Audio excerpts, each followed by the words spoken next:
All members, right on time, 8 o'clock sharp.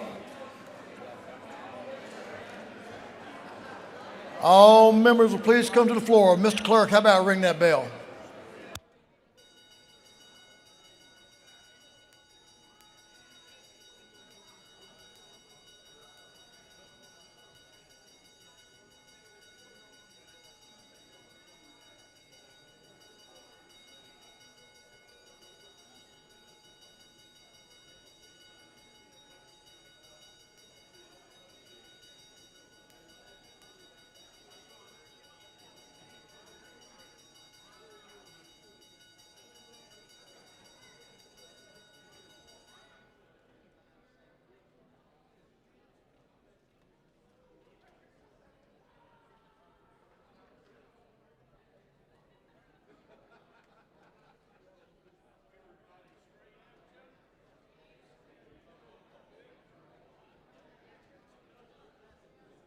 All members will please come to the floor.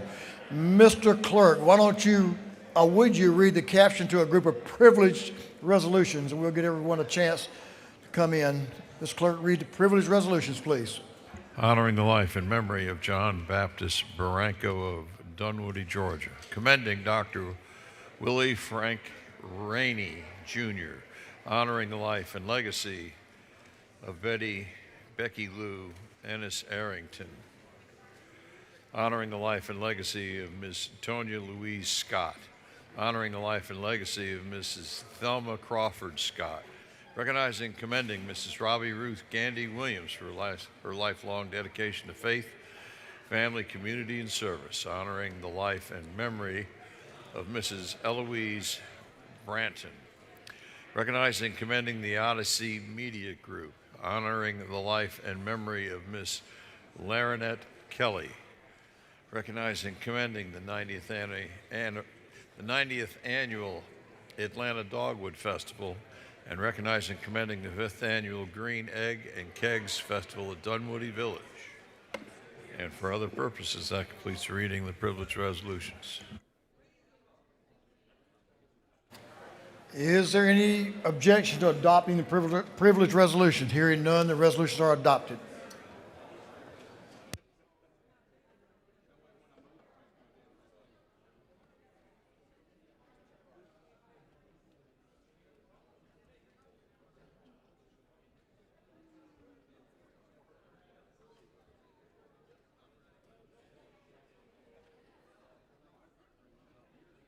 Mr. Clerk, will you read the caption to Senate Bill 3333?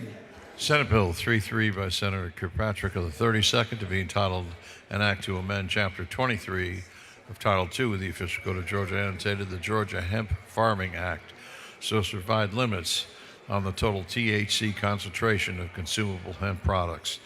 This bill having referred to the Committee on Agriculture and Consumer Affairs. That committee recommends that this bill do pass by committee substitute.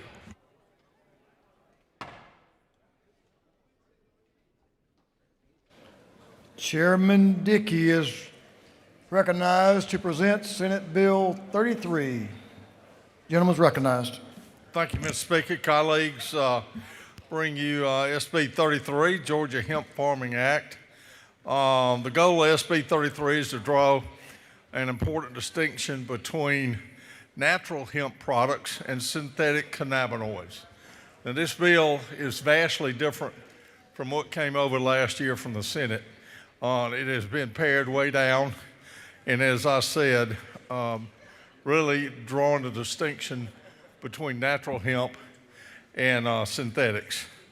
You know, many hemp products proven to be effective and useful, but these synthetic cannabinoids or lab-created synthetics that pose serious health consequences, and it's really a workaround that these manufacturers have done. And so this bill simply is closing this loophole that has been exploited by some bad actors in these smoke shops and other retail establishments. It's a public and consumer legislation, safety legislation. You know, many consumers assume these products are safe. They go in and purchase them. They're regulated. Our Department of Agriculture is doing a great job, Tyler Harper, the Department of Ag, in regulating the packaging and other type areas of regulation for these. But they're really seeing a need for these synthetics to get off the market. You know, it's been a lot of past confusion and concerns how this legislation might affect the hemp industry, but the passage of this crafted House substitute bill would help the ones that are doing a good job and get the bad actors out. So this bill simply creates a regulatory framework for the regulators, for our Department of Ag, to manage and keep good, safe products out there in the marketplace for consumers. I've worked tirelessly with Commissioner Harper and his department to make sure they can regulate this and get these products off. So many of these manufacturers are using these synthetics because they're cheaper. They're not using hemp-grown, hemp-based products and manufacturing process. So this bill also gives the department and local law enforcement the ability to confiscate these bad products, illegal products, if we pass this bill. So I ask your thoughtful consideration for this SB 33. I'll answer any questions. Gentleman Mr. has Speaker. gentleman has a couple of questions. Representative Anissa Jones is recognized to your left, recognized for a question. Thank you, Speaker. Does the gentleman yield? I do.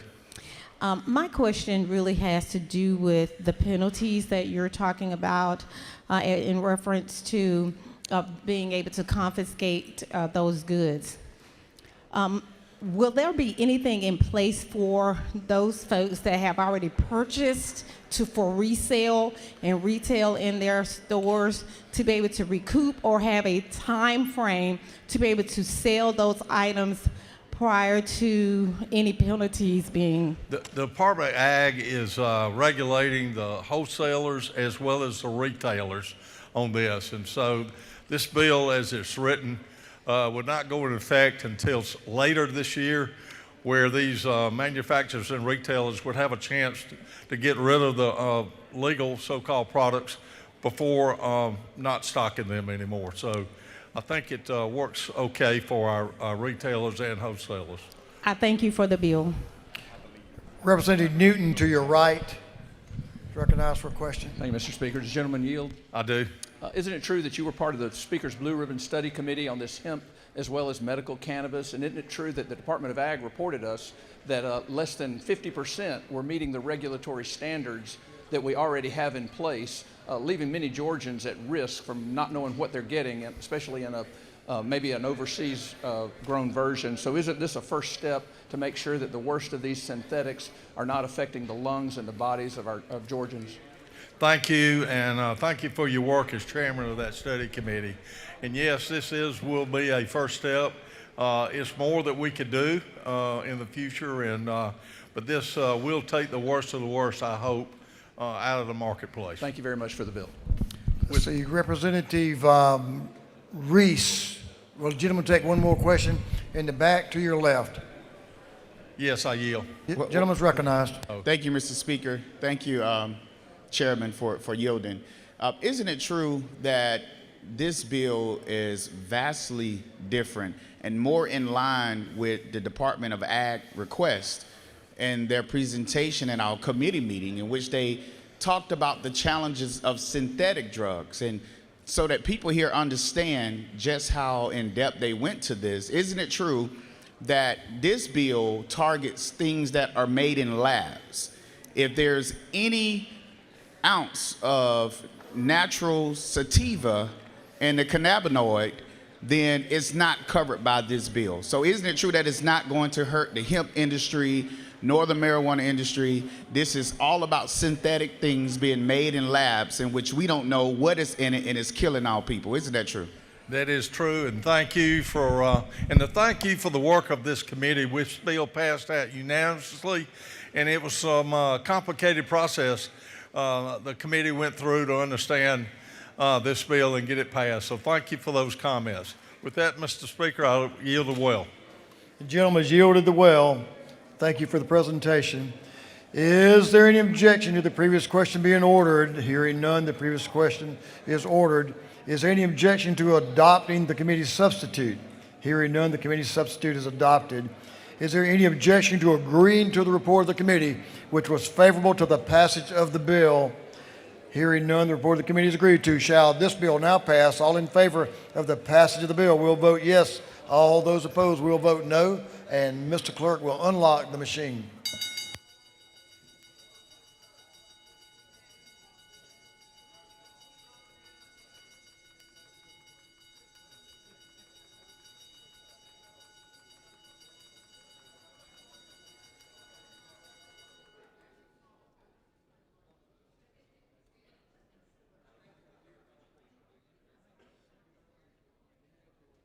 Have all members voted?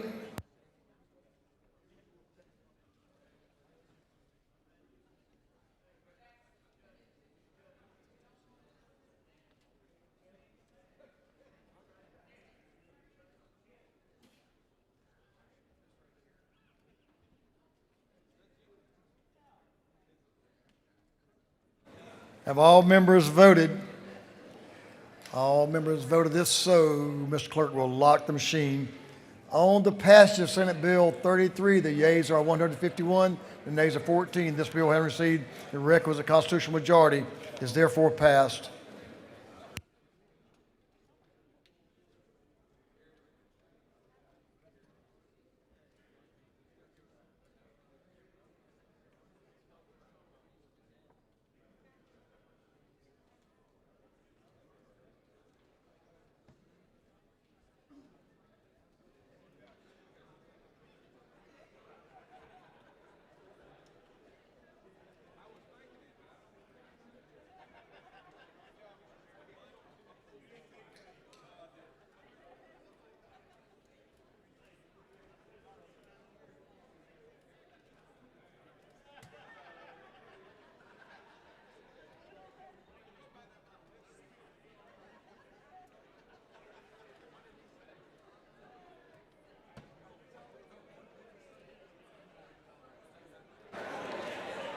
Okay, Mr. Clerk, will you read the caption to Senate Bill 586?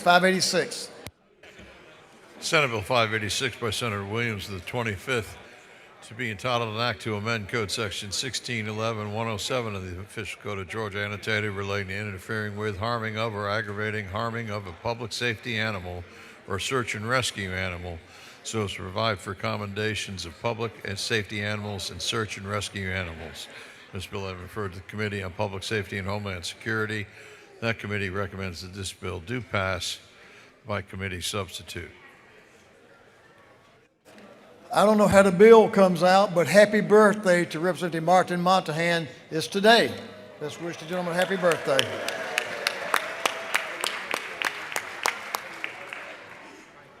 Representative Montahan is recognized to present Senate Bill 586. The gentleman is recognized. Thank you, Mr. Speaker. Members of the House, today I have a little bill here for our sheriffs out there. This is Senate Bill 586. What Senate Bill 586 does is if a sheriff in our state comes into possession of livestock, so of an animal, and they do not have an owner who comes to find that animal or redeem that animal from the sheriff's department, they basically have two options under state law. One, they can auction it off, or number two, they can kill the animal. Well, nobody wants to kill the animal. None of our sheriffs want to do that. These are nice little potbelly pigs. They could be a chicken, could be a little lamb or a goat. They're very cute. Nobody wants to kill them. And so, Mr. Speaker, what this bill does is it says, if you have an animal that's in possession of the sheriff, they can now give this to a nonprofit organization like a school. They could give it to FFA. They could give it to a number of different organizations, individuals, or any entity that is deemed by the sheriff to have the facilities, land, and resources necessary to take care of these precious little livestock animals. Well, that, Mr. Speaker, that is the bill, and be happy to stand for questions. I just ask that this body help me move the bill. And don't vote nay. You were pretty good until then, but you do have the great restraint by the members. You have no questions. Thank you, members. Thank you, Mr. Speaker. Gentleman has yielded the well. Is there any objection to the previous question being ordered? Hearing none, the previous question is ordered. Is there any objection to adopting the committee's substitute? Hearing none, the committee's substitute is adopted. Is there any objection to agreeing to the report of the committee, which was favorable to the passage of the bill? Hearing none, the report of the committee is agreed to. Shall this bill now pass? All in favor of the passage of the bill will vote yes. All those opposed will vote no, and Mr. Clerk will unlock the machine. That can be done.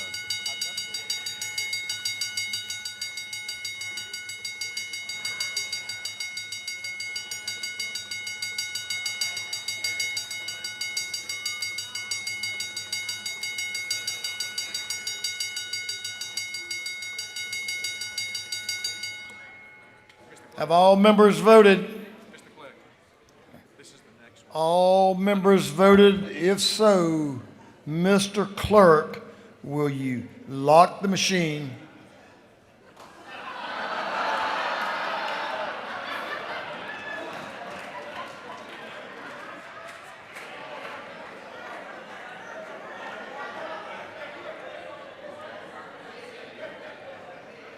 What's the gentleman got against little dogs, lambs and goats and anything, pot-bellied pigs?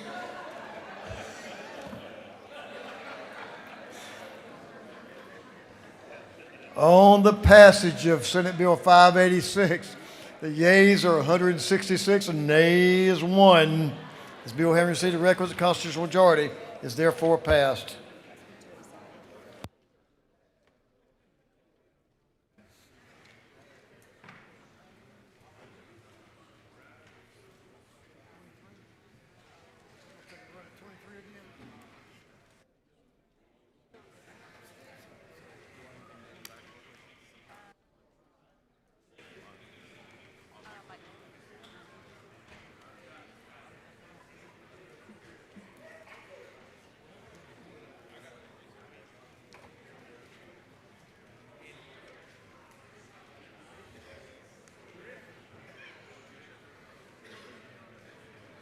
Mr. Clerk, will you read the caption of House Resolution 1007?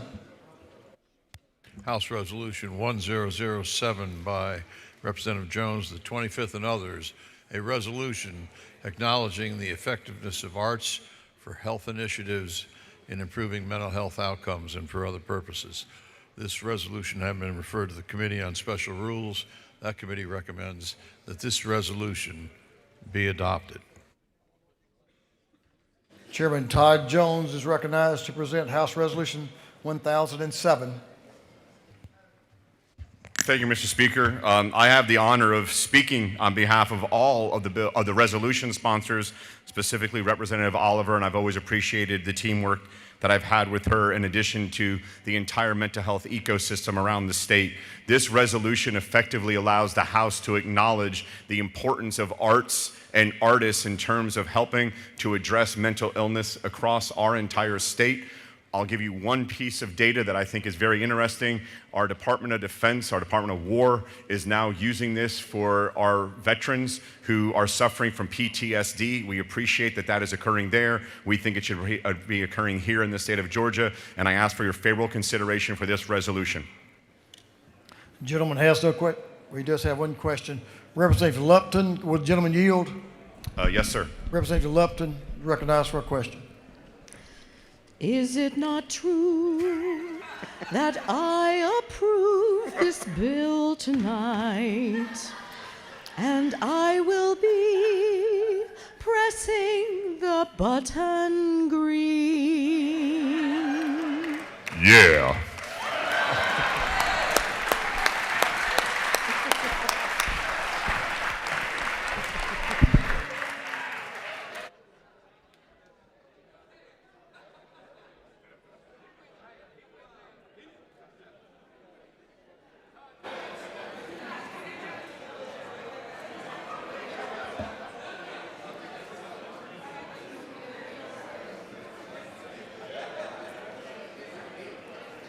That's pretty awesome.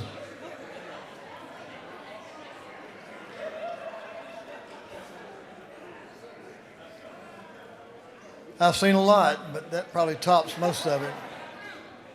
Is there any objection to the previous question being ordered? Hearing none, seeing none, the question is ordered. Is there any objection to agreeing to the report of the committee, which was favorable to the adoption of the resolution? Hearing none, the report of the committee is agreed to. Shall this resolution now be adopted? All in favor of the adoption of the resolution will vote yes. All those opposed will vote no. And Mr. Clerk will unlock the machine.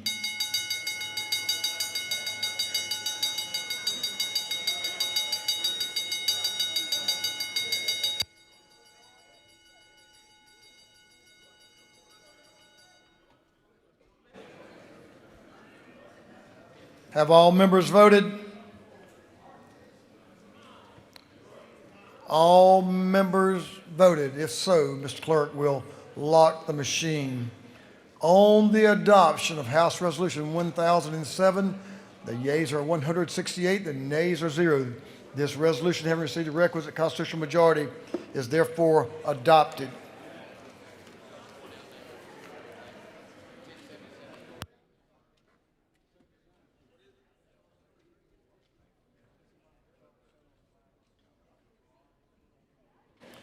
Mr. Clerk, will you read the caption to House Resolution 713.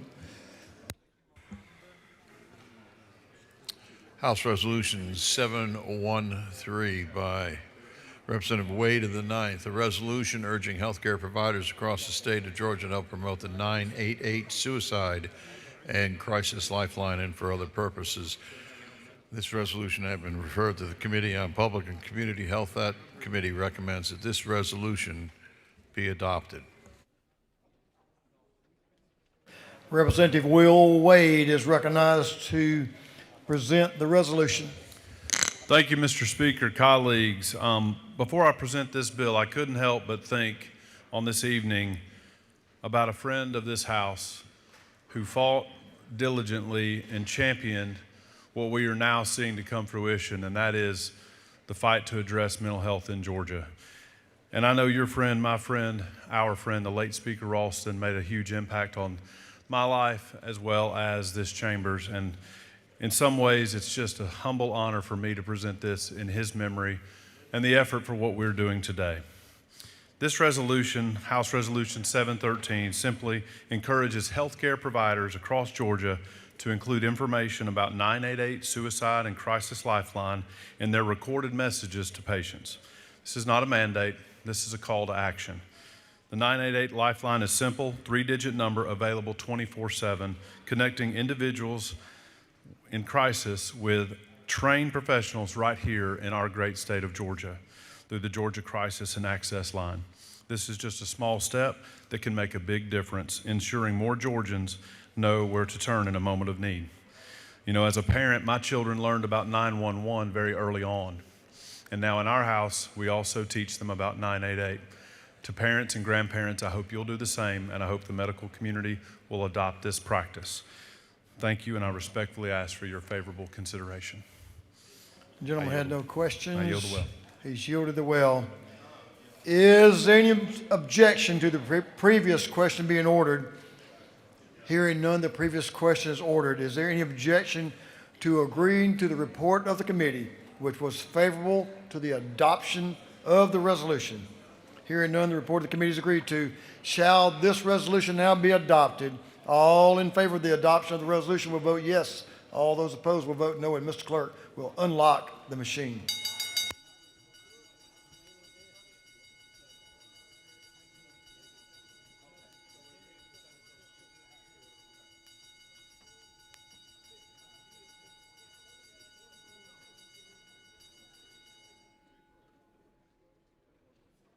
Have all members voted?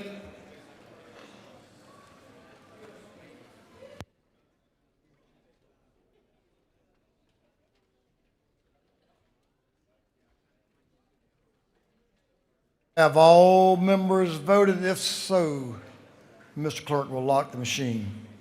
On the adoption of House Resolution 713. The yeas are 167, the nays are 0. The resolution has received the requisite constitutional majority, is therefore adopted.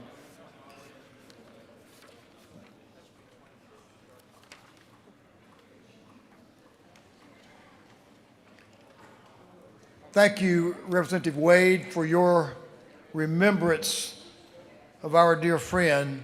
As he said a few years ago, today hope won. It won again today, so thank you, members, for supporting these mental health initiatives. Thank you, members, for bringing them. And all of you that continue to work on what we can do to strengthen our mental health resources in this state. Mr. Clerk, will you read the caption to Senate Bill 23? Senate Bill 23. Senate Bill 23 by Senator Albers of the 56th and others to be titled an act to amend Article 7 of Chapter 20, Title 47 of the Official Code of Georgia, annotated the Public Retirement Systems Investment Authority Law, so as to raise limits for the total percentage of funds that the Employees Retirement System of Georgia may invest in alternative investments. This bill has been referred to the Committee on Retirement. That committee recommends that this bill do pass by Rules Committee substitute. Representative Brad Thomas is recognized to present Senate Bill 23. Chairman's recognized. Thank you, Mr. Speaker. Members, today I rise to present Senate Bill 23, LC 560712S. This bill is about Georgia's public pension funds that are here to serve our peace officers, firefighters, and municipal employees. And they deserve every tool they can to generate strong, stable returns for the future. This bill gives them two. First, it authorized qualifying large retirement systems to invest in up to 10% of fund assets in real estate, a proven inflationary-resistant asset class that every major institutional investor in America already uses. Secondly, it raises alternative investment ceiling from 10 to 15%, giving investment professionals more flexibility to diversify and protect the benefits our public servants have earned. Additionally, I'd like to point out lines 31 through 34 of the bill specifically ensure that no such investment shall be made in any investment vehicle investing in, acquiring, purchasing, owning, renting, managing, or holding single-family homes or residence as a material component of such investment. With that being said, Mr. Speaker, our public servants show up for Georgia every day. Let's make sure the retirement is managed with the tools that they deserve. And with that, I know you have a speaker who wants to speak in favor of the bill, and I'll just yield the well. Thank you. Gentlemen, yielded the well. We do have a speaker signed up. Chairman of Retirement, Chairman Carson, is recognized to speak to Senate Bill 23. Thank you, Mr. Speaker. Just to be brief, noting the hour, I just want to reiterate in regard to what Chairman Thomas mentioned. You can see it up on the screen there. What we've done is we've added some language in lines 31 to 34 to make sure that these investment advisors are not investing in single-family residence. Okay, they might invest in commercial real estate as far as multifamily or what have you, but they're not going to be allowed to invest in portfolios of homes. The reason we're doing that is to give more options in regard to private equity and private credit.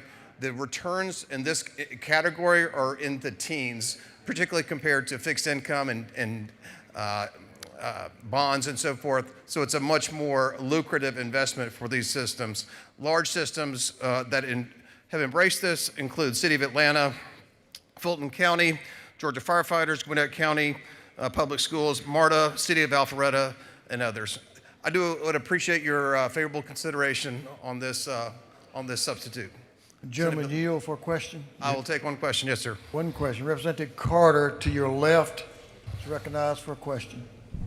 Thank you, Mr. Speaker. Does the gentleman yield? Yes, ma'am. Okay, quick question.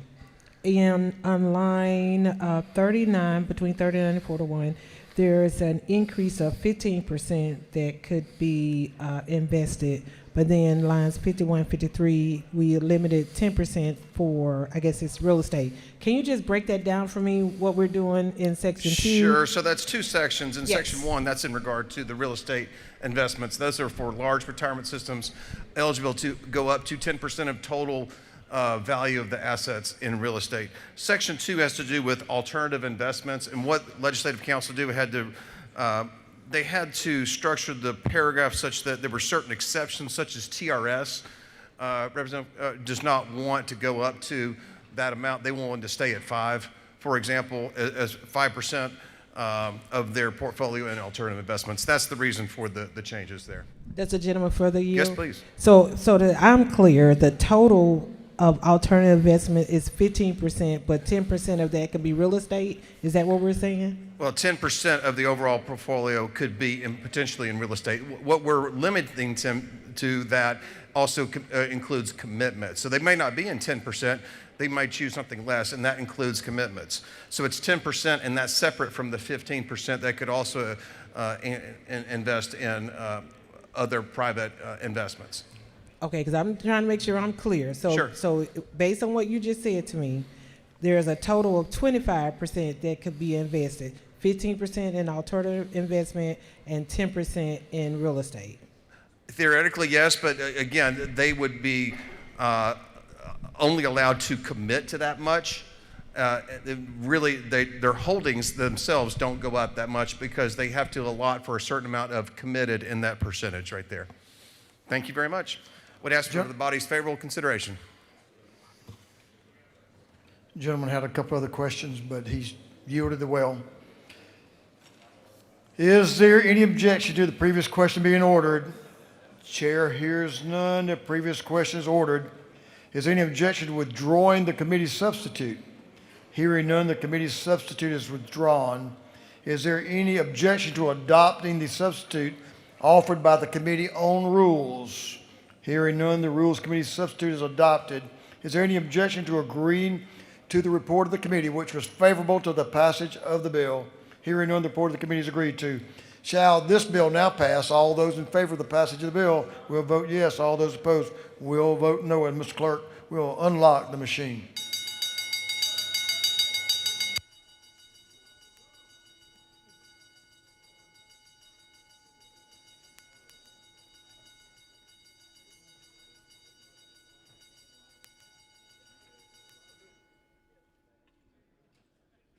Have all members voted? For what purpose does Chairman Carpenter rise? Parliamentary inquiry. State your inquiry, sir. Is it not true that I would love to see the state look at using our retirement systems to invest in some of these peach pass lands, et cetera, so that we could be paying ourselves returns? Sounds like a noble idea to me. For what purpose does Representative Rahman? She waves. All members voted. If so, Mr. Clerk will lock the machine. On the passage of Senate Bill 23, the yeas are 166 and nays are 0. This bill, having received the requisite constitutional majority, is therefore passed.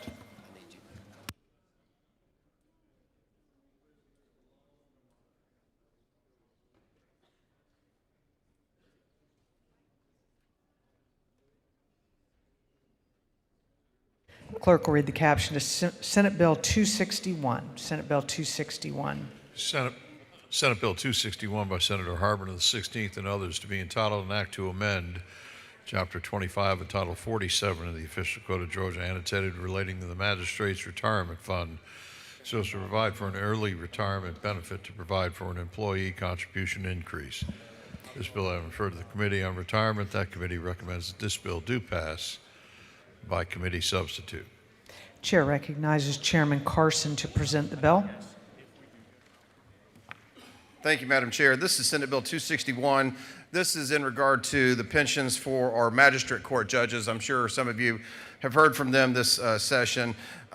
We received, obviously, the bill from the Senate, but it included some language in regard to early retirement. That has been taken out. What the bill does is it increases member dues from 3.4% to 4% of their monthly salary, increases the benefit multiplier from 4 to 5%, and then increases the cap on benefit of service from 20 to 28 years.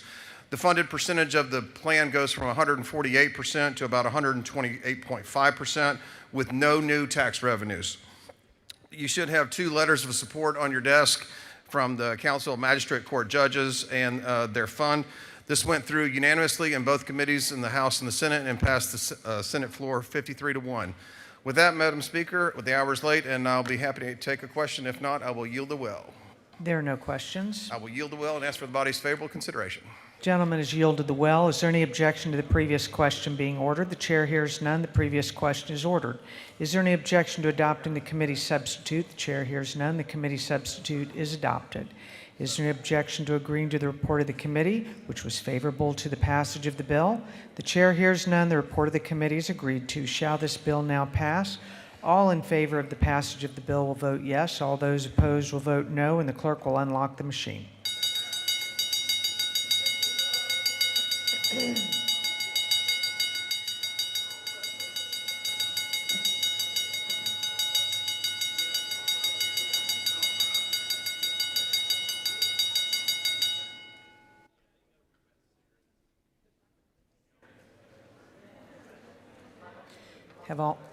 Have all members voted? Have all members voted? If so, the clerk will lock the machine on the passage of the bill. The yeas were 167. The nays were 0. The bill, having received the requisite constitutional majority, is therefore passed. Clerk will read the caption to Senate Bill 431. Senate Bill 431. Senate Bill 431 by Senator Kirkpatrick is the 32nd and others to be entitled an act to amend Code Section 22-670, the official code of Georgia annotated relating to disclosures and information required for permanent enrollment in a grade higher than third. This bill having referred to the Committee on Education, that committee recommends that this bill do pass by committee substitute. Chair recognizes Chairman Camp to present the bill. Thank you, Madam Speaker. This bill, Senate Bill 431, is the product of a study committee that was held this summer in the Senate, chaired by Senator Kay Kirkpatrick. And in this study committee, they learned there were children in our state who were in the foster care system who at times were spending up to 30 days before they were enrolled in school. This bill seeks to resolve that issue. Some federal guidelines indicate immediately. We were able to do some deep diving, and actually it means 3 school business days, no more than 3 school business days. We changed the bill to make sure that it did match the federal guidelines and also match our bill that was passed last year, House Bill 268, which is our school safety bill. So it would be less confusion for the school systems. Also, it provides a mechanism for reporting in case the child is not enrolled as they should be, and it also provides reports to come to the Lieutenant Governor, the Speaker, and the chairs of both education committees in the House and the Senate. The bill also has the EPSI grant, which is an inclusive post-secondary education grant for individuals who may have special needs, that they can use this grant in private schools, private colleges, which might more accurately fulfill their needs and their desires moving forward. And if there are no questions, if there are any questions, I'd be happy to answer them. There are no questions. Thank you, Madam Speaker. I yield the well. The lady has yielded the well. Is there any objection to the previous question being ordered? The chair hears none. The previous question is ordered. Is there any objection to adopting the committee substitute? The chair hears none. The committee substitute is adopted. Is there any objection to agreeing to the report of the committee, which was favorable to the passage of the bill? The chair hears none. The report of the committee is agreed to. Shall this bill now pass? All in favor of the passage of the bill will vote yes. All those opposed will vote no, and the clerk will unlock the machine.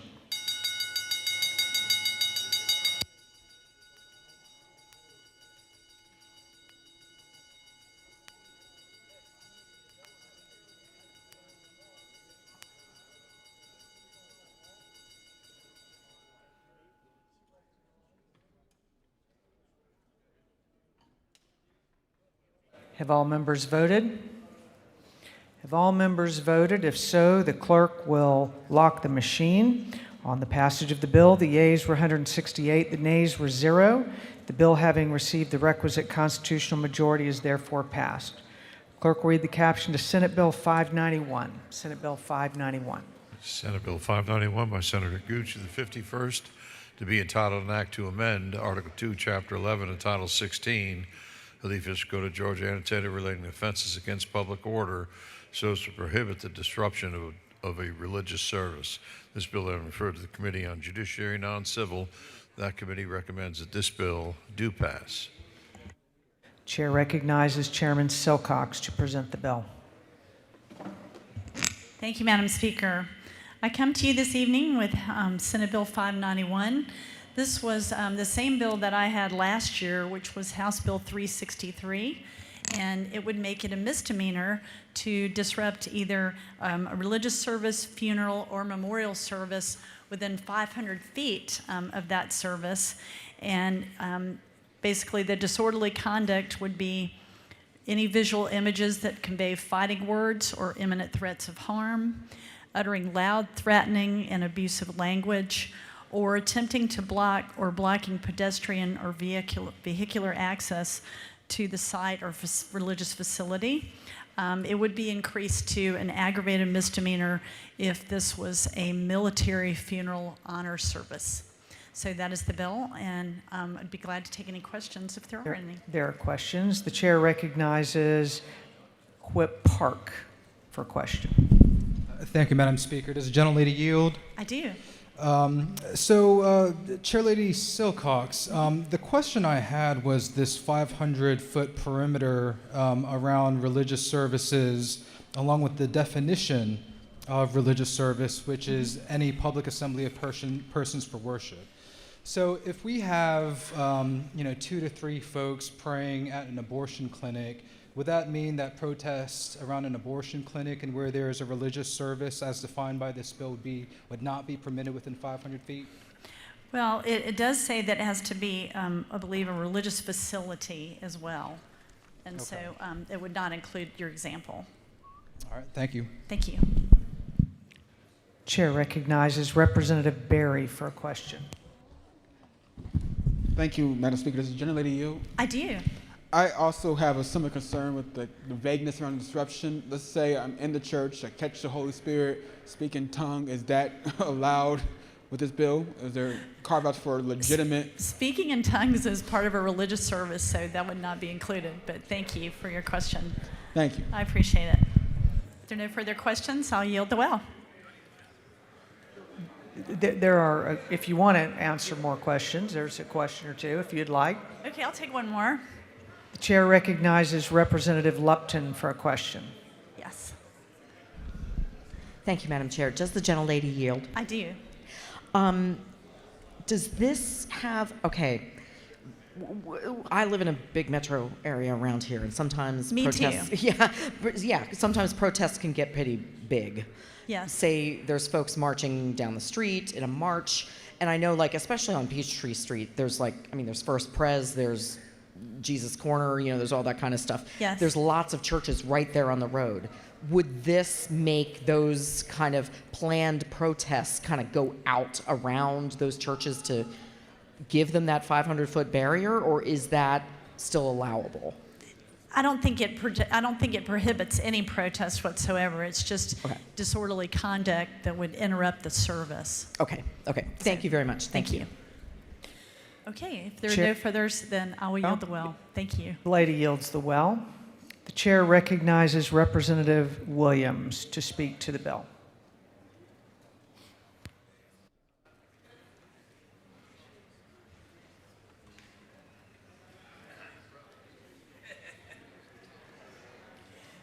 Thank you, Madam Speaker. Before I get into the bill, I'd like to say I was sorry I missed the Pro Tem's bye-bye speech. She's one of only 5 people, 4 others that came in with me in 2003, and we'll certainly miss her. Now, let me say, Senate Bill 591, I heard Representative Bryce certainly speaking in tongues is not threatening, but in the Black Baptist Church, we can get kind of emotional. That can be a little threatening if you misunderstand the intent. My only concern is, and I support this bill, I think 500 feet is a bit much. Even where I live, that's across the street in somebody's field. That's a long ways. But it's difficult, 500 feet in the city, but I support the bill because I don't have a problem with preventing the disruption of religious service. But I can't help but come to mind, and I had some reluctance at first, because several years ago, as a matter of fact, as a youngster, in 1965, in the movement, I was in Representative Hatch's town of Dublin. And we wanted to go see our United States Senator Herman Talmadge speak at First Baptist Church. The chairman of the deacon ministry did not think much of our being there, so he promptly, with a slapjack, knocked out my friend and kicked us off the steps, and we got arrested. And I got charged with disturbing divine worship. Now, when I asked the senator this morning in rules whether there was a law against that, he said there wasn't. I beg to differ because I went to jail on a charge of disturbing divine worship. And the only reason I got out and got the charges reduced and eventually thrown out was a lawyer from Dublin, legendary Wash Lawson, represented me and got the charges dropped. So I want to be sure that we don't abuse the bill. And the First Amendment is the key to our success as a democracy. And certainly we can do that without being disruptive. And I promise you, you could not have been more docile than we were that morning entering First Baptist. And for it, we got several stitches and a couple of days in jail. We don't want to push it. And I know it's hard for some of you to understand. Turbulent times. But the law is the law, and the law can be long-term.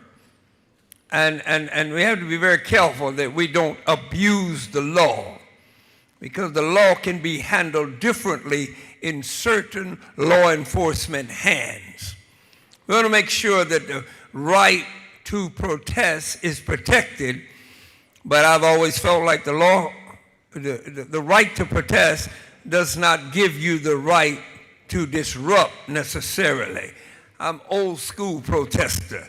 I was a strong disciple of nonviolence, so the most we disrupted was best singing a song.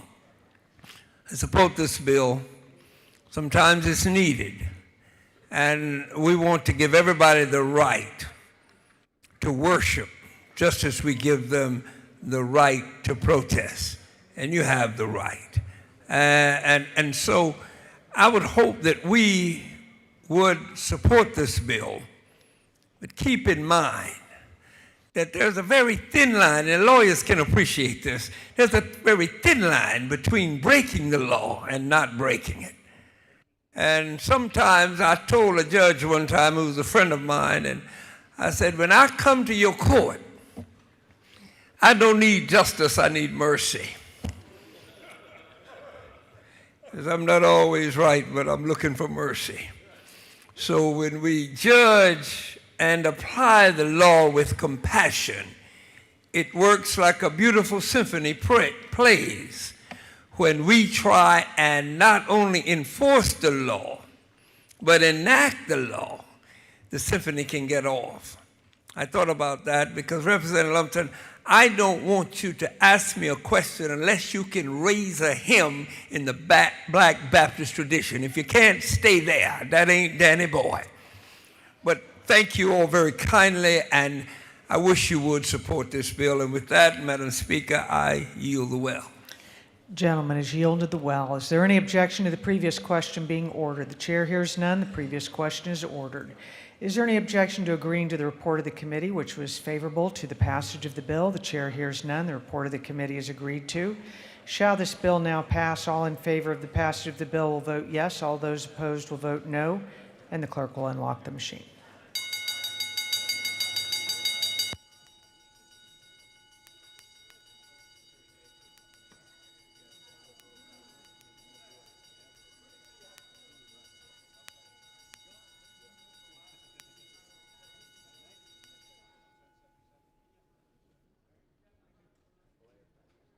For what purpose does Representative Rahman rise? Parliamentary inquiry. State your inquiry. Is it not true that 500 feet is about 1.5 football fields long and could actually inadvertently cause protests that are maybe 2 blocks down that way to be wrapped up in this? Additionally, is it not true that on line 23 it says locations both inside and outside pertaining to the last question? The lady has calculated correctly. For what purpose does Representative Carter rise? Parliamentary inquiry. State your inquiry. Is it not true that line 11 says that the definition of religious service means any public assembly of persons for worship, religious observance, or religious purposes, which basically mean you don't have to be inside of a building, is if you're a public assembly, which could be 3 people outside of a building? That is a matter for each and every member to decide for themselves, Representative. For what purpose does Representative Barnes rise? Parliamentary inquiry. State your inquiry. Thank you. Is it not true that we already have a disorderly conduct law in the state that this would fall under? That's a matter for each and every member to decide for themselves. Thank you, Representative. Have all members voted? If so, the clerk will lock the machine on the passage of the bill. The yeas were 128, the nays were 39. The bill, having received the requisite constitutional majority, is therefore passed.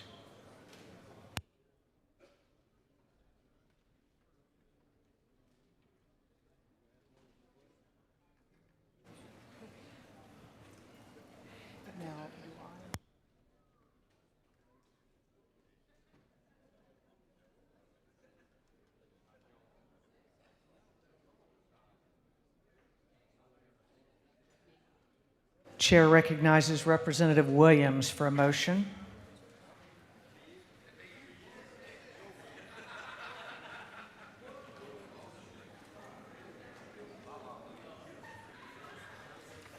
Thank you, Madam Speaker. I ask that the House agree to the Senate substitute for House Bill 1077. Clerk will read the caption. House Bill 1077 to be entitled an act to amend Code Section 4883 of the Official Code of Georgia annotated relating to exemptions from sales and use taxes so as to extend the sunset date applicable to the exemption for sales of tickets, fees, and charges of admission. Chair recognizes Chairman Williams to explain the Senate substitute. Thank you, Madam Speaker. This bill that we passed a few weeks ago was for the fine arts, no sales and use taxes on fine arts and cultural events for our state. And all the Senate is asking to do is that we add the Georgia National Fair for no sales, use, or tax on any of the sales of the items there at the Georgia National Fair. And that's all that this bill does. I'd appreciate your favorable consideration. There is a question. The chair recognizes Representative Ridley for a question. To your right. Yes, sir. Do you yield? I do. Is it not true that your favorite play is the Nutcracker, and you played the Nutcracker, and that's the reason you wanted to carry this bill? Well, I beg to differ with you, Representative Ridley. My favorite fine arts event would have been Phantom of the Opera. And the second thing is my grandmother always called it the orchestra. So I'm saying that in homage to her. There's But thank you for the question. one more question. The chair recognizes Representative Donahue for a question. Does the gentleman yield? I do. My good friend, which LC number are we looking at? I have 2 on here. We are looking at LC 443558S. Thank you. Yes, sir. There are no more questions. Thank you, ma'am. I ask for your favorable consideration. On the gentleman's motion that the House agree to the Senate substitute to House Bill 1077, all those in favor will vote yes, all those opposed will vote no, and the clerk will unlock the machines.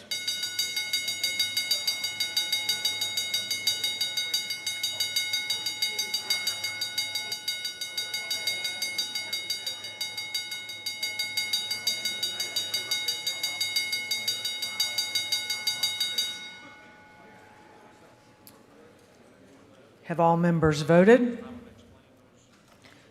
Have all members voted? If so, the clerk will lock the machine on the gentleman's motion. The yeas are 153, the nays are 14, and the House has agreed to the Senate substitute to House Bill 1077.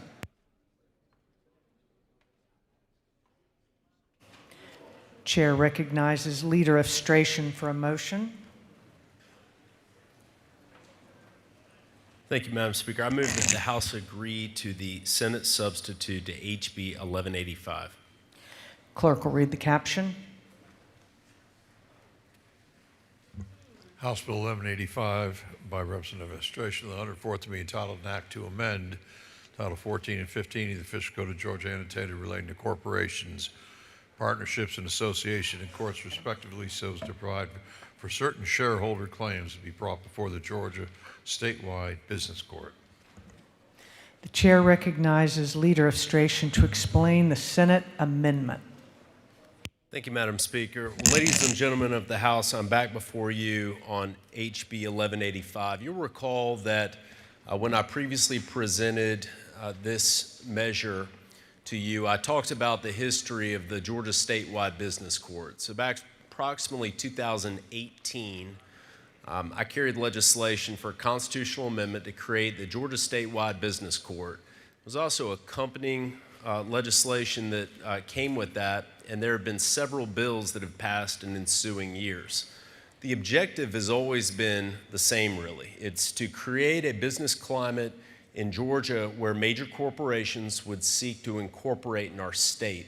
We've seen states, obviously we're all familiar with Delaware and other states where corporations commonly incorporate, and it's my opinion that that's not necessarily a reflection of the laws that are maybe on the books. It can have very much to do with the judicial framework that's in place, specifically for complex business litigation. Now, in the state of Delaware, for example, there is the Court of Chancery with an extensive history of case law, and our business litigator members are probably very familiar with this, but with an established pattern of judicial opinions where corporations can draw from that case law in resolving litigation. There's also, you have judges who are more familiar with complex business litigation, are able to provide more expeditious resolutions in this sense. If otherwise a complex business litigation case were to go to, say, a court that doesn't have that experience, it could result in a much longer period within which to find resolution.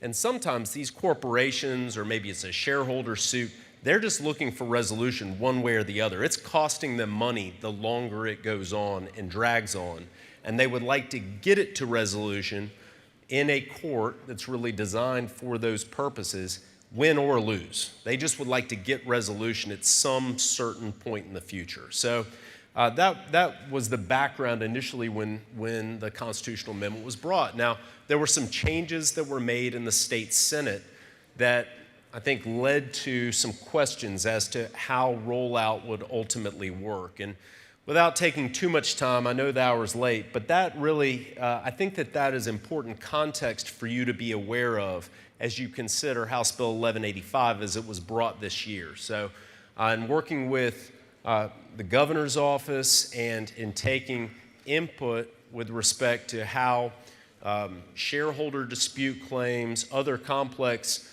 business litigation issues may arise, House Bill 1185 was brought. Now, we passed the measure here in the House, and it went to the state Senate, where there were some questions on the floor in the Senate. Ultimately, the bill was tabled for a period of time, and then there was an amendment, a long amendment, which is in your folders, which went through all the different changes to HB 1185, and then ultimately it passed on the floor of the state Senate by a vote of 45-2. So it passed overwhelmingly once these changes were made. So let me tell you about the changes which I believe will improve Georgia's standing with respect to encouraging corporations to want to incorporate in the state of Georgia, and thereby, I think, providing a judicial framework similar to the Court of Chancery or even the Texas Business Court, which is also a good example of a successful system which we drew from in drafting House Bill 1185. So first of all, just to go through the changes that the Senate made, it provides a definition of an internal entity claim, which includes brought by a shareholder or member.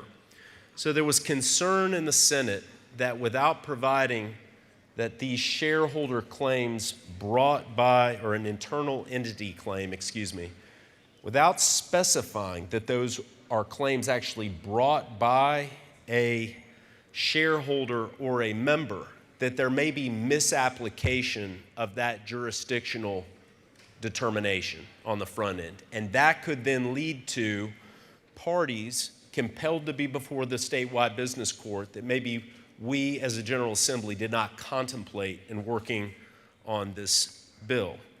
And so that change was made, and I fully support that change. Second, the Senate amendments included expanding access to the business court for the most complex corporate claims. This involves giving the business court mandatory jurisdiction over claims involving public or large companies that have a complex structure, while also preserving a small business's right to choose where it can be sued. That's where venue would be proper, and that it could be in a local court. So if a small business owner, this language has been shored up so that if a small business owner is facing suit, that could be in their home county where they are, as opposed to, surprise, you are going to have to litigate in the Georgia statewide business court. And I think that that was very helpful to reassure that there would not be an unintended application of this bill. Additionally, there was a great deal made over, you'll recall me talking about probably fishing expeditions and concern over records inspection requests, which may be made not for a legitimate purpose, but can in turn be a very costly and time-consuming process. And so in an effort to address that, the Senate amendment makes clear that entities can refuse records inspection requests only when it reasonably expects litigation. In other words, only if the company is truly anticipating that litigation is to ensue, could the company, could this language from the bill be utilized to prevent unreasonable fishing expeditions from occurring? Additionally, the amendments from the Senate include restoring the presumption that certain actions filed in Superior and State Court remain in the Superior or State Court instead of being removed to the business court. Now, this goes back to a debate that occurred years ago over whether two-party consent was necessary for litigation to ultimately end up in the business court. And the state Senate has repeatedly brought this issue up over the years. And the amendment brought, which as you can tell from the vote total I submit to you shows true compromise was reached, is that in circumstances where it would be where there's an expectation that a defendant would be able to remain in their local Superior or State court, that there are protections against a surprise of being removed to. Is that all? I'm just finished. My own whip distracted me. Well, Madam Speaker. But despite that thorough explanation, there are a couple questions. Thank you, Madam Speaker. In conclusion. Okay. Well, The Georgia chair State- recognizes Representative Evans for a question. Thank you, Madam Speaker. Does the gentleman yield? Yes, I'll yield. I appreciate the changes that were made to tighten up the definition of internal entity claim. I do want to acknowledge that. I do still have concerns about Section 10, and I understand, I hear you saying you have concerns about fishing expeditions, but I want to ask, in light of the fact that we are talking about owners, either investors or limited partners that would be asking for Books and Records Act requests, why do we want to limit them so much when states that we are trying to model here, like Delaware, have much more broad parameters for limited partners and investors to be able to ask for books and records? And again, we're not talking about Joe Schmo on the street. We're talking about someone with an interest, someone who's invested in the company. All right. In response to your question, what I would just cite to is the discussion around the amendment of that part in the Senate, which went to adjusting the proper purpose definition and the penalties associated with seeking these records. First of all, the reasonably expected litigation inclusion. It was believed that when determining if a request for records is for a proper purpose, the request is disqualified if it relates to a derivative proceeding or civil lawsuit that is reasonably expected to be instituted. And adding that line reasonably, you see in the amendment, and I'm sure the gentlelady has tracked this on multiple lines, that would be for the purpose of truly providing that limitation when it is what I'd characterize as an abusive circumstance of requesting the records. In other words, a fishing expedition. Will you yield for a follow-up? Just if I may, I will yield, but if I may just also, I think it's important to note in the discussions with the Senate, there was also a discretionary element to the attorney's fees, which was part of our debate previously, which I do think also is helpful in consideration of records that may have been reasonably requested and an onus or a danger of attorney's fees not being added on due to a judicial determination at a later point in time, which was part of our debate before, and I'm happy to yield. Thank you. And that discretion on attorney's fees is appreciated, because it's very rare that we put into code shall do attorney's fees. My follow-up question is, I do understand the insertion of the word reasonably, and reasonable minds can disagree on whether that changes the definition of expected or reasonably expected. But my question to you is, I don't think it's clear in the bill, and maybe you can point me to somewhere that it is, whose reasonable expectation? The requester or the company receiving the request? I interpret that as the finder of fact. I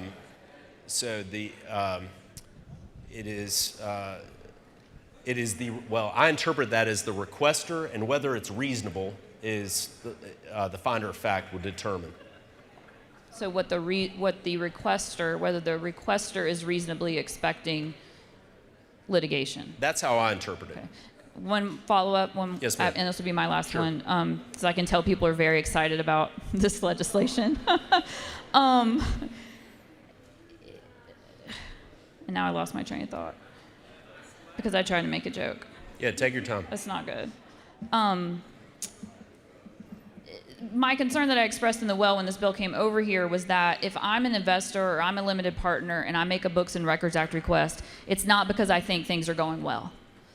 So the idea that I'm going to make a Books and Records Act request and not have in my mind a thought that I might uncover something that is going to lead to litigation is probably a rare circumstance. And I think that's why Delaware doesn't have this kind of restrictive language. So with that concern, could you give me a scenario where you could argue that an investor who wants to check on their investment, wants access to the books and records, Give me a scenario where that requester who thinks there's a problem would still have the right to get access to information about their investment, but not run afoul of a reasonable expectation of litigation. Because I'm having a hard time finding that. So my interpretation, and I can extend this to an example potentially, but the point is, I think if it's a good faith request by the person that's, by the requestor for the documents or information that's requested, and that, in my mind, would be, that's a reasonable request under the circumstances. If it's done for some purpose because of expected litigation in the near term, then that may be a different circumstance, and that would potentially be distinguishable. I think that that was the, so in other words, if a person is trying to just get the information, or if they are trying to create a cause of action that may not otherwise exist, but they're clearly seeking, they're going about it with a purpose of having a fishing expedition, just trying to see what they can come up with for the purpose of, with a litigious intent, that would not be proper. Now, that's just my interpretation. With respect to your question as to whether language is or isn't in the state of Delaware with respect to this, I do know that language was drawn from the state of Texas as well in the drafting of this measure. It could be that my recollection is that does follow more with Texas. And so I can't further explain why I do support it being but I do support it being in Georgia's code. I appreciate the responses. I just wish we had put in more guardrails around, just because you think there's a problem does not mean you're reasonably expecting litigation. It's unfortunate we don't have it in here, but thank you for your answers. I respect the gentlelady's opinion. And The chair recognizes Representative Kelly for a question. Thank you, Madam Speaker. Will the leader yield? Yes, sir. Mr. Leader, at the end of your presentation, I think you were hitting on the one-party versus two-party consent. Is there any language that weakens the two-party consent language that was originally established with the business court? So there was language in the original bill that would allow for shareholder-brought actions or actions where in the business court, in the entity's internal documents, such as their operating agreement, that jurisdiction would be in the business court. And that has not been weakened. In fact, that has been, the two-party has been strengthened in this sense, that we have maintained the presumption of that existing framework rather than doing away with a presumption, which could have led to a more broad entry to business court. Thank you. Chair recognizes Representative Clark for a question. Thank you, Madam Speaker. Does a gentleman yield? Yes.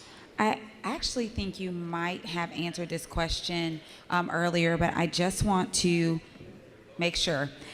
So on the House side, when this bill was on the House side, there were a bunch of mandates, it appears, having to do with attorney's fees. And it looks like the Senate took all those out and made that optional, changed a bunch of shalls to may. And I just want to be clear, you are okay with those particular changes, because they just did a bunch of them, 180, line 214, line 275. They removed a bunch of shalls. So I agree with the gentlelady's summary on those. In those three locations, the shall is now may, providing a discretionary level as to the award of attorney's fees.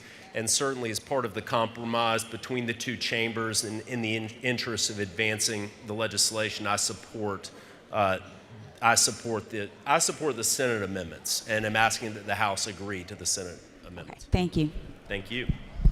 The chair recognizes Representative Kendrick for a question.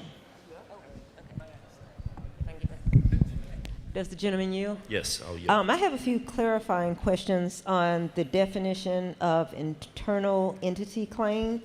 So on the amendment under B2, it says the entity is a public company, comma, a private company. Oh, never mind. I think I understand it now. But my second, does the gentleman further yield? I have Yes. a second question. They have under here a tier 2 offering under a Reg A. And I know that there's a tier 1 offering. Both of them are pre-IPO. Is there a reason they left out the tier 1 offering and only included the tier 2 offering? Okay, I am not an expert on, I guess, size classifications of businesses, but my understanding was the objective was to distinguish between very large corporations and smaller corporations. Well, the difference between tier 1 and tier 2 is the amount of the raise, is not the amount of the size of the company. So it's interesting that they left that out. My second, does the gentleman yield for another question? Yes, I'll yield. The end of this talks about an entity composed exclusively of individuals or entities that would otherwise qualify as accredited investors under Rule 501D. So that would include like private equity, venture capital firms, special purpose vehicles.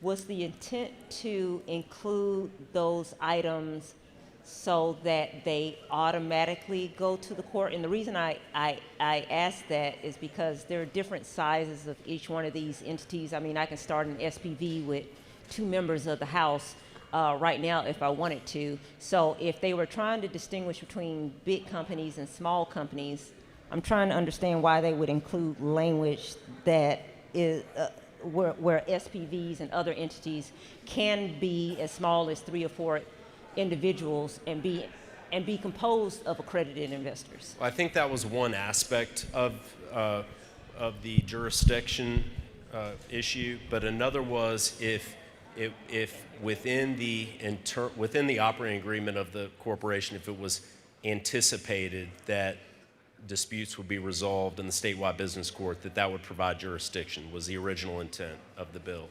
And so it's my belief that helped to inform the ultimate negotiated outcome here, that for the shareholder-initiated actions, those may be different from actions brought due to a dispute where it's contemplated in the articles of incorporation that the business court is where those disputes would be resolved.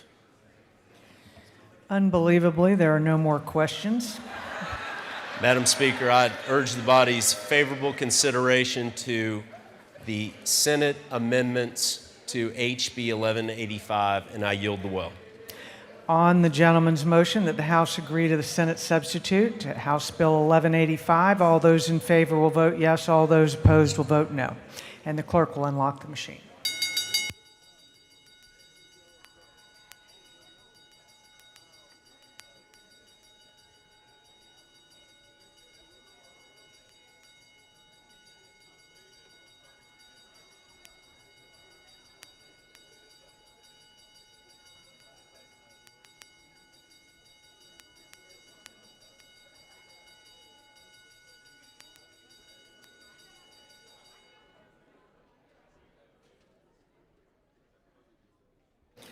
Have all members voted?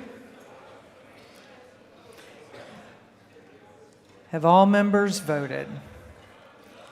If so, the clerk will lock the machines on the gentleman's motion. The yeas are 97, the nays are 65, and the House has agreed to the Senate amendment to House Bill 1185.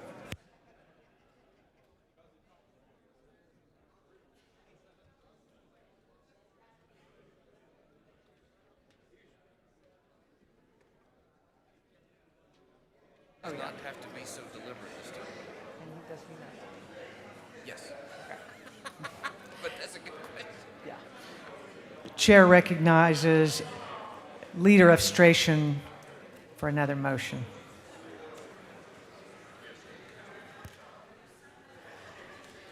Thank you, Madam Speaker. I move that the House agree to the substitute to SB 207 as amended by the House. Clerk will read the caption. Senate Bill 207 to be entitled an act to amend titles 20, 26, 31, 33, and 43 of the official code of Georgia annotated relating to education, food, drugs, cosmetics, health insurance, and professions and businesses. The chair recognizes Leader of Stration to explain the Senate and the House amendments. Thank you, Madam Speaker. Unless the House needs further explanation, I plan to be pretty succinct with this one. Senate Bill 207 reflects years of work and discussion around allowing for individuals who may have licenses from the state of Georgia but also have a criminal history for a process by which consideration of their criminal history can be made. This only applies to certain boards and it only applies to specific professions, but will allow individuals, in effect, that may have a prior criminal record to be able to, in effect, require that the licensing board be able to show a connection to the nature of their profession, where they'll be working, if it's to be a basis with which to deny their license. I would like to thank the Majority Caucus Chairman for the many hours that he put in on this measure, and I'd like to thank the Judiciary Chairman in the Senate for working with me on this issue over the years. And Madam Speaker, I'm happy to yield for any questions. There's just one question. The chair recognizes Chairman Parsons for a question. Thanks, Speaker. Does the gentleman yield? Yes, sir. Yes, sir. I think I can understand why that some of the licensees might get that privilege, depending what their license was for. But isn't it really, though, isn't it an issue that regular guy who has some kind of a record, maybe the same criminal record as one of those, couldn't as easily get his record? I don't think we expunge them, but whatever the word would be to do it. It just seems like it's not quite fair. Well, thank you, sir, for the question. I'll just explain it this way. I've received feedback from the business community that there is a need for labor right now across the state, that if licenses cannot be issued for maybe sometimes it's very important work that's being done, say plumbers, construction work. We have a variety of different professions in here. There's a need to hire these people, but they cannot get their license renewed or cannot get a license because of a previous conviction, possibly even unrelated to the work that they're to be doing. So I can just tell you that there's been extensive work on this legislation, this amendment that's before you now, to take out certain professions where there are particular concerns about sensitive nature of the work, and that where a licensing board may need added discretion to give greater consideration. But for the professions included here, there would be a means by which the board, the board could or could not have a presumption to receive those records, what type of records they could receive, and then how the applicant could appeal that decision if they believe it was an unfair determination reached by the board. Yes, sir. If the gentleman would further yield. Yes, sir. One more. Isn't it true that I do understand that? I do understand, and I'm glad that this bill is coming forward. I think it's good. But isn't it true that for somebody trying to get a job in a warehouse, trying to support their family or get their life back together, it could be just as important to that person. It could be just as important to the supervisor of a warehouse to get somebody to work there too.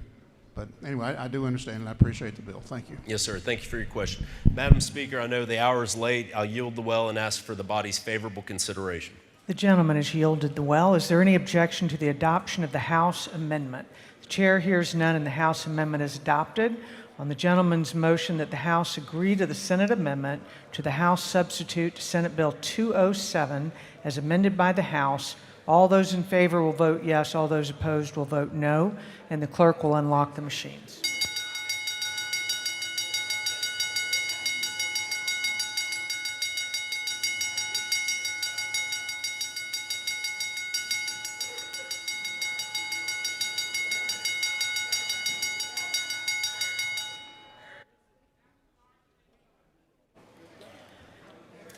Have all members voted? Have all members voted? If so, the clerk will lock the machine on the gentleman's motion. The yeas were 160, the nays were 3, and the House has agreed to the Senate amendment to the House substitute to Senate Bill 207 as amended by the House.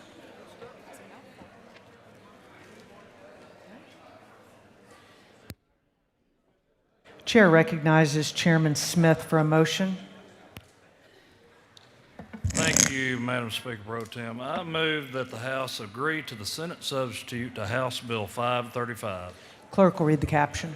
House Bill 535 to be entitled an act to amend Code Section 42838 of the Official Code of Georgia annotated relating to arrest or graduated sanctions for probationers violating terms, hearing, disposition of charge, and procedure.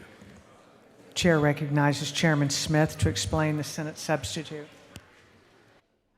Thank you, Madam Speaker Pro Tem. Ladies and gentlemen of this most learned House, wanted to bring to you House Bill 535 as amended in the Senate. If you'll recall, the original bill that we passed out of this House last session was affixed to the Kellum decision that our friends over there across the road in the Court of Appeals had made concerning calculation of time served. The amendment in the Senate was to actually do some clarification to Senate Bill 79, if you'll recall, the Fentanyl Eradication and Removal Act. And the clarification is as follows. It would clarify that to be charged with a trafficking of fentanyl, trafficking amount of fentanyl, an individual needs to have 4 grams of actual fentanyl. Just so you know what this looks like in real world terms, 4 grams of fentanyl could kill right around 2,000 people. There are studies that show that 2 milligrams alone could be a potential fatal dose. So, second, this would also address the sentencing range when a prosecutor consents to depart from the mandatory minimum sentence for fentanyl distribution. And this would increase the maximum prison sentence and fine for those situations where a prosecutor has requested a downward departure from the court. It would not change the minimum fine or prison sentence. It simply broadens the possible range in these downward departure scenarios. That, Madam Speaker Pro Tem, is the bill, and I'll yield for a couple of questions. There are no questions. Thank you, Madam Speaker, and I'll yield well and ask this body's favorable consideration. Gentleman has yielded the well. On the gentleman's motion that the House agree to the Senate substitute to House Bill 535, all those in favor will vote yes, all those opposed will vote no, and the clerk will unlock the machines.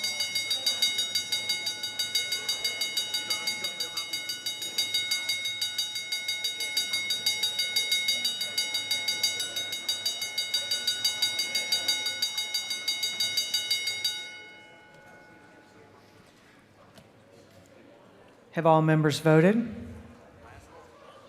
Have all members voted? If so, the clerk will lock the machine on the gentleman's motion. The yeas are 160, the nays are 0, and the House has agreed to the Senate substitute to House Bill 535. Chair recognizes Chairman Carpenter for a motion.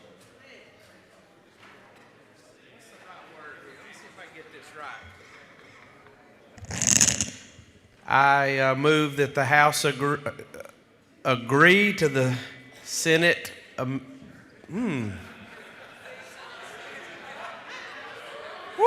That's a lot of words, folks. It's late in the night. I mean, we've seen a lot of people get confused up here.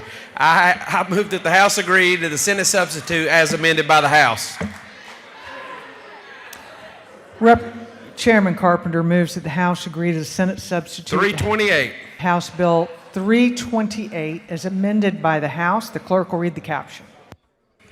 House Bill 328 to be entitled an act to amend Article 2, Chapter 7 of Title 48 of the Official Code of Georgia annotated related to income tax imposition rate computation exemptions and credits. Chair recognizes Chairman Carpenter to explain the Senate substitute and the House amendment. Thank you so much, Madam Speaker. So as you can imagine, the Senate messed some stuff up in my bill, and so I'm here to amend it. There's 2 amendments on your table. Disregard the first amendment. The amendment that we are accepting is Amendment 490333. I'm going to go through it real quick. It's quick so you don't get too excited. We added House Bill 328 was Representative Bethany Ballard's stuff was added to it on the IEPs and the military students. We also added Representative language from Chairman Matt Dudnick's bill on making sure online classrooms, we're not closing the loophole for some virtual schools in the state. We moved the cap on the SSO. The Senate had it $220 million. We moved it back down to $150 million. We also added the Peach school tax credit. We moved that to $25 million. That was on a bill that passed out of here from my man, Rick Townsend.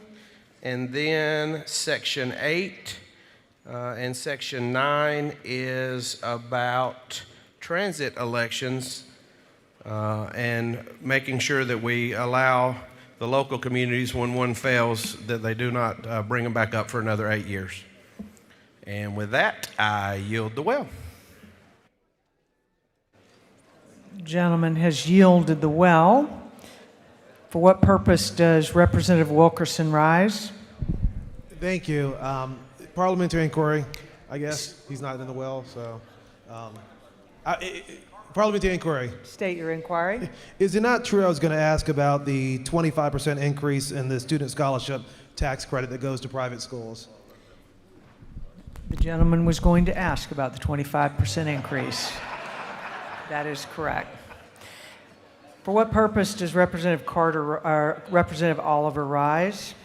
Parliamentary inquiry, ma'am. State your inquiry. Isn't it true that Section 9 is intended to prohibit a new vote on a MARTA expansion in counties that are about to vote for or against MARTA? Isn't that the purpose of that, strategically to limit the opportunity for counties to vote on whether to expand their transit into MARTA? If that is as the lady states, I know she believes that to be true. For what purpose does Representative Rahman rise? Parliamentary inquiry. State your inquiry. Is it not true that traffic is already bad enough and it's probably going to get way worse in 8 years if we keep doing this? Chair is sure that that is what the lady believes. For what purpose does Representative Clark rise? Parliamentary inquiry, Madam Speaker. State your inquiry. Is it not true that a lot can change in 8 years? For example, I got here 8 years ago and now I am leaving. But also, 8 years ago, we all had buttons and a headphone jack on our phone, and now neither one of those are even in existence today. And so I'm very concerned about Section 9 of this amendment. The chair knows that time passes quickly. The chair recognizes Representative Townsend for a question. Parliamentary inquiry. State your inquiry. Is it not true that the Gold Scholarship benefits the special needs students, the Peach Scholarship tax credits for both parts? The Peach tax credits benefit public school kids.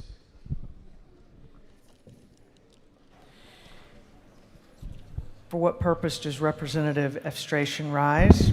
Parliamentary inquiry. State your inquiry. Madam Speaker, is it not true that Sections 8 and 9 passed the House Transportation Committee, Senate Committee, and passed on the floor of the Senate, and that they do not relate to MARTA tax, they relate to transit referendums only, not MARTA, and that it's only for a limited number of counties as well. Is that not true? The gentleman so states. For what purpose does Representative Sanchez rise? Parliamentary inquiry. State your inquiry. Isn't it true that the country my family comes from, Colombia, has much better public transit than the state of Georgia, and we should be ashamed that we're in this state have worse public transit than a third world country? We should probably not ban public transit referendums for 8 years. Well, when the chair visited Colombia, that certainly didn't appear to be true for the portions of Colombia that she saw, but I'm sure the gentleman believes that to be true. And last question, for what purpose does Representative Evans rise?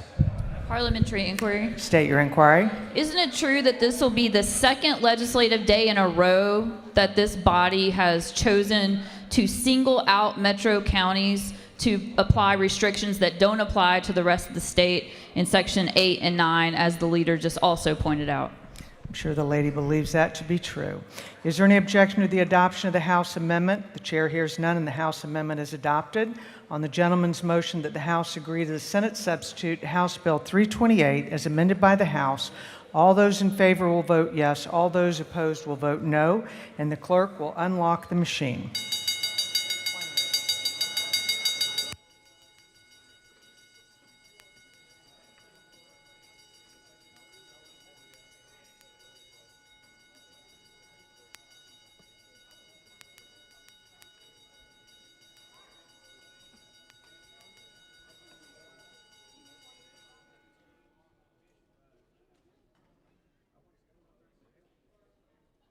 Have all members voted?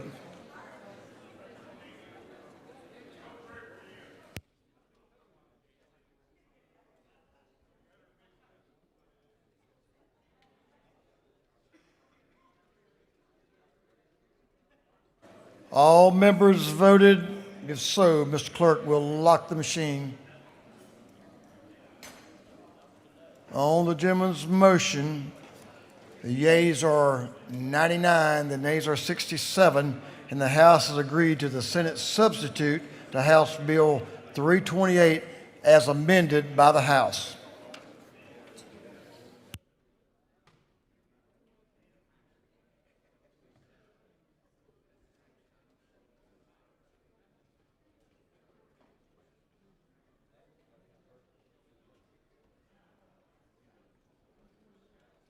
Okay, members,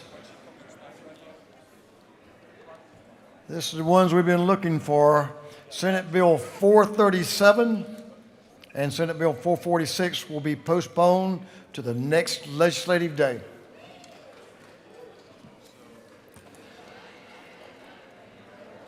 We have some afternoon orders that are going to occur at about 10 till 10, so I'm going to encourage you all to be brief. We'll begin with Representative Byrd. And she's going to recognize the birthday. Representative Charlize Byrd.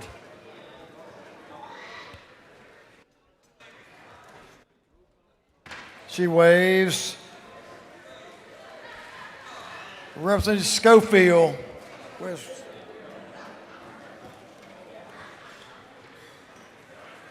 members? I'm going to ask you all to after Representative Schofield, I'm going to go ahead and do Chairman Saines. Representative Schofield, if you'll go, and then we're going to recognize Chairman Saines on something we'll all want to be a part of. Thank you, Mr. Speaker. As members of the House, thank you to all that have made the donations for the I-classes and your old readers. We have only 63 more to go, and we will meet our goal of 200.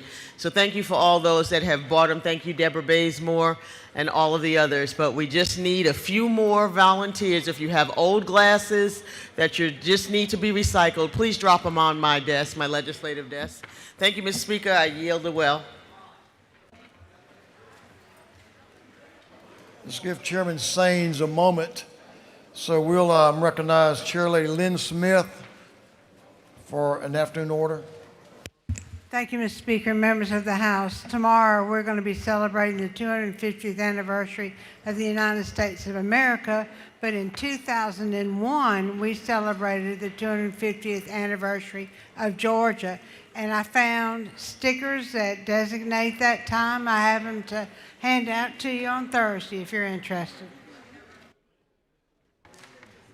Representative Ali, recognized. Thank you, Mr. Speaker. Members of this House, as is always, I have a foster child to highlight. This is Daniel, who was born in 2010. He is 16 years old.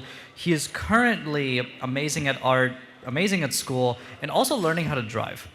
And so, as always, we can make his adoption possible at itsmyturnnow.dhs.georgia.gov. Thank you, Mr. Speaker. I yield the well. So members, I'll let him have a morning or afternoon order on Thursday, but what Representative Saines wanted to go a little more detail on is what I mentioned this morning. The death of former member Cicely Hill from down in St. Mary's.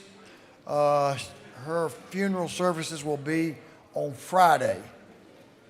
So I'll just ask you, he can bring some more information and make some comments on a wonderful lady that many of us knew that served with her, but her funeral services will be Friday. Former member, Chair Lady Cicely Hill.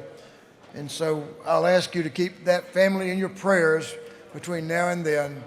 Lost a mother, and she has a daughter and some other children, but we'll ask you to keep them in your prayers and your thoughts as they go through this time the next few days. They'll need lots of comfort. So do we have any pages that are still here?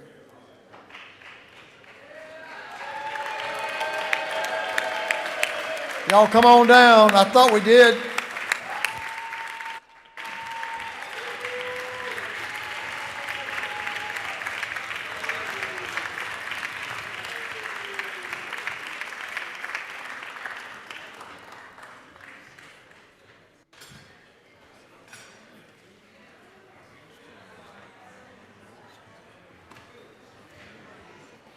This is Eden Bethel, and Chairman Petrie.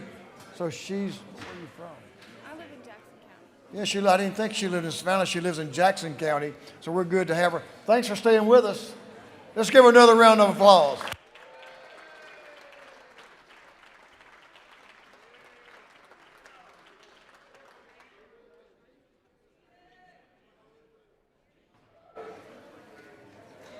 We recognize Chairman Martin Montahan for having a birthday a little bit earlier. I don't know about what y'all know, but I know something that's been a great day to be a Georgian. Thank y'all for y'all's work on the literacy bill and great success we had that day. That success comes to all of us in this house, so thank you all for your work. And it's going to be great for our state, great for our young people. I don't think we have anything else. I'm going to recognize the majority. Oh, we got announcements. I was trying to get out of here without doing those. Let's see. Representative Gamble, you're still hanging out for an announcement. Let's hear it. Mr. Speaker, most importantly, tomorrow morning at 7 a.m. we'll meet for fellowship, the last time of the year, so I hope y'all will join us in the morning. Chairman Corbett, recognized for an announcement. Thank you, Mr. Speaker. The Rural Caucus will be having our fish fry tomorrow for lunch. Come join us. Chairman Hawkins, recognized for an announcement. Thank you, Mr. Speaker. The Health Committee will meet tomorrow at 2 o'clock in 403.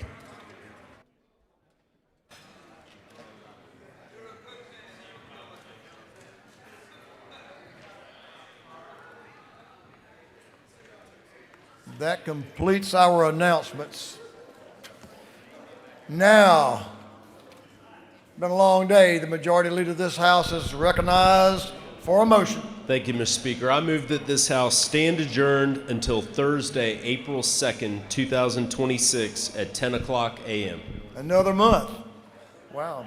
On the motion of Majority Leader Efstration that this House stand adjourned until 10 a.m. Thursday, April the 2nd, day 40, 2026. All those in favor will say aye. Aye. Absolutely. All those opposed will say no. It's pretty clear to me. Y'all have a good evening and be safe. We'll see you back here Thursday.